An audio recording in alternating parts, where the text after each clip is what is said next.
ce mercredi matin. Les affrontements entre les forces armées de la République démocratique du Congo et les M23. Nous sommes dans la chefferie de Bwito, territoire de Rutshuru. Selon les sources de population locale, les M23 ont attaqué les positions des forces armées de la RDC au niveau de Kishishi en voulant avancer pour bloquer la route de Nyanzale à partir de Kirima, porte d'entrée de notre grand territoire de la province du Nord Kivu, Masisi. Sur l'axe Kibumba, nous sommes dans le territoire de Nyiragongo. Un calme s'observe dans cette partie de la province. Également, sur l'axe Kiwanja-Ishasha, un calme précaire s'observe pour cette agression que subit la République démocratique du Congo. Nous sommes au téléphone avec notre confrère depuis Binza, dans le territoire de Rutshuru, où on a signalé plusieurs attaques d'I-23. Opposition des forces armées de la RDC. Jean Sessoré, bonjour. Ah oui, bonjour. Vous êtes notre confrère depuis le groupement de Binza dans les territoires de Rutshuru. Quelle est la situation actuelle? Ah oui, nous sommes juste mercredi. La situation reste dans une psychose. Cela, c'est juste après les affrontements qui ont été signalés entre les FARDC et les M23 dans le sud, dans le nord du territoire de Rutshuru. Nous sommes dans les villages Katwiguru et Kiseguru. Et les affrontements qui ont amené les FARDC à faire un petit recul. Jusqu'à présent, on signale la présence du M23 à Katwiguru et Kiseguru. Ce repli qui a amené les FARDC à reculer vers Ishasha Nyakakoma, c'est ce qui a causé un peu de psychose au sein de la population, mais on est toujours là, la population est toujours là, et il y a aussi un mouvement de la population qui quitte Katwiguru, Kiseguru vers Ishasha et Munyaga à la frontière avec l'Ouganda, pays voisin. Et ce matin, il n'y a pas affrontement? Non, ce matin, il n'y a pas eu affrontement, c'est-à-dire calme règne, parce que les FARDC se sont retirés un peu, c'est-à-dire on parle d'un repli stratégique en attendant peut-être de revenir pour repousser encore une fois les M23 au niveau de Katwiguru et Kiseguru où ils sont maintenant. Et c'est à combien de kilomètres de Kiwanja? Kiseguru, c'est en 20 km de Kiwanja. Nous sommes juste au nord, c'est dans le groupement de Binza, au nord du territoire de Rutshuru. Et Katwiguru, c'est juste à 35 km, juste à 25 km sur la route Kiwanja-Ishasha. Il y a toujours un déplacement massif de population? Oui, la population se déplace vraiment craignant de sa sécurité, pensant que comme le M23 est là et que peut-être d'un moment à l'autre il peut y avoir les affrontements. En tout cas, les habitants ont peur, ils sont en train de se déplacer, craignant pour leur sécurité dans cette zone-là. On peut avoir un bilan côté population civile pendant ces affrontements? Bon, jusque-là, vraiment, il n'y a que des bombes qui ont frappé deux maisons à Kiseguru, Gloire à Dieu.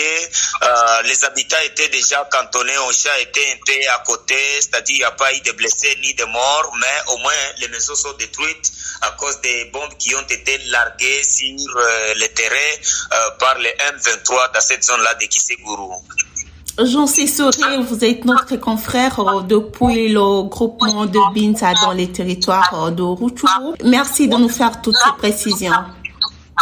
Juste à nous de vous remercier, madame. Entre-temps, le porte-parole des opérations Sokolade, le colonel Njike Kayiko, rassure la population congolaise que les forces armées de la République démocratique du Congo maintiennent toujours leur position dans la zone de Kibumba. Nous sommes dans les territoires de Nyiragongo, Nord Kivu. Dans le cadre de la force régionale de l'East Africa Community, l'armée ougandaise a annoncé lundi 21 novembre qu'elle s'apprête à déployer un contingent de 1000 hommes dans l'est de la République démocratique du Congo. Ces militaires arrivent dans un contexte de méfiance entre Kinshasa et Kampala. Certains officiels congolais sont convaincus que l'Ouganda apporte également un appui au mouvement du 23 mars M23. Le porte-parole du gouvernement congolais avait répondu à cette préoccupation de plusieurs Congolais. Je cite, « Nous opérons avec l'Ouganda de manière claire,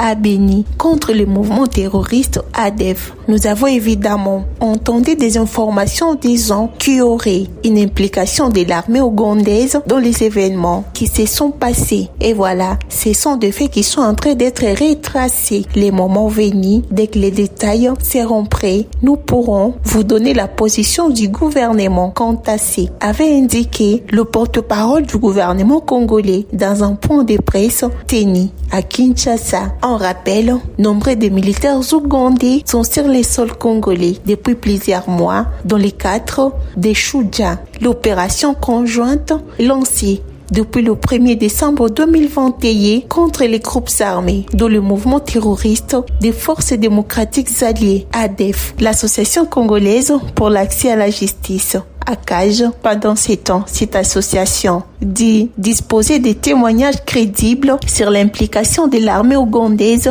aux côtés du M23 et s'oppose au déploiement de nouvelles troupes des militaires ougandais en République démocratique du Congo. Le pays contributeur de la force régionale de la communauté d'Afrique de l'Est se mobilise pour envoyer leur contingent dans l'Est de la République démocratique du Congo après les Burundais. Les Kenyans, les Ougandais sont annoncés pour bientôt. L'Association congolaise pour l'accès à la justice marque son opposition à l'arrivée de nouvelles troupes de l'armée ougandaise qu'elle accuse d'être impliquée dans la guerre en cours aux côtés des M23. Cette organisation dit détenir des témoignages crédibles en rapport avec sa prise de position. Je cite, « Nous avons plusieurs témoignages crédibles qui établissent que l'armée ougandaise prend parti et apporte une aide indispensable en termes de munitions, renseignements et moyens logistiques au mouvement du 23 mars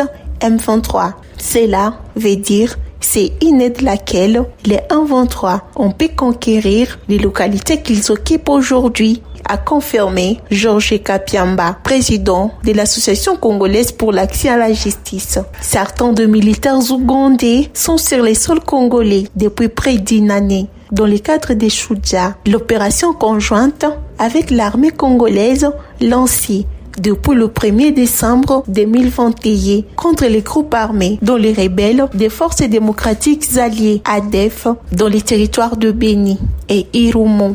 Les contingents burundais s'est positionné depuis quelques mois de la province du Sud Kivu. Le Kenya, qui à l'initiative de cette force régionale, a envoyé 900 soldats dans la ville de Goma. Nous sommes au Nord Kivu. L'Association congolaise pour l'accès à la justice, comme plusieurs autres organisations, recommande plutôt le renforcement des capacités des forces armées de la République démocratique du Congo au lieu de compter sur les forces étrangères. Le président de cette organisation déclare, je cite, « Les étrangers ne peuvent pas faire mieux que nous-mêmes. Nous sommes les seuls à mieux organiser notre défense et notre protection. Donc, les gouvernements ont l'obligation de mobiliser tous les moyens pour faire monter en puissance les forces armées de la RDC pour leur permettre d'écraser les M23 et toutes sortes de forces négatives en République démocratique du Congo, a recommandé le président de l'Association congolaise pour l'accès à la justice.